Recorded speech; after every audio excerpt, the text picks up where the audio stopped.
Ça vous dirait une immersion dans le système judiciaire français des années 40? Bonjour, bienvenue au Café du Cinéma et je continue mon tour des Lions d'Or du Festival de Venise. Et on continue avec le Grand Prix du Festival de Venise 1950 qui est Justice est faite de André Cayatte. Justice est faite nous immerge dans le procès du docteur Lunenstein qui comparait pour avoir pratiqué l'euthanasie sur son mari atteint d'un cancer incurable.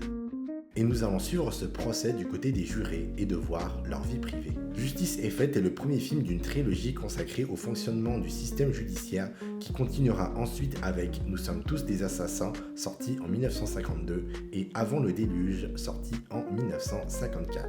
Cette œuvre fait partie des rares films à avoir remporté le Lion d'Or et l'Ours d'Or au Festival de Berlin. Ce film est très avant-gardiste car il évoque des sujets qui seront au cœur de notre société quelques années plus tard, comme l'euthanasie ou l'émancipation des femmes vis-à-vis des hommes. Ce film est sorti dans un climat tendu avec tous ces procès pour collaboration pendant l'occupation. Ce film s'interroge sur la légitimité de ces procès de par les crimes de guerre et la résistance. Le cas d'euthanasie dans le film est inspiré de véritables cas d'euthanasie qui ont eu lieu dans les années 40. C'est quand même impressionnant de voir à quel point ce film reste encore actuel plus de 70 ans après sa sortie, notamment avec sa question sur l'euthanasie et de la loi votée récemment en 2025, et que ce sujet reste encore un grand débat, même encore aujourd'hui en France. Ce film fut montré dans des écoles de droit, des lycées et même des tribunaux, tant il posait avec clarté et nuance les tensions entre loi, morale et humanité. La seule déception que j'ai sur ce film, c'est que je m'attendais plus à un film de procès. Car au final, on est très peu au tribunal et on entend parler très peu de fois l'avocat et l'accusé. C'est plus un film sur l'humanité en faveur de la justice. Cette œuvre rejoint un autre film dont j'ai pu parler dans une autre vidéo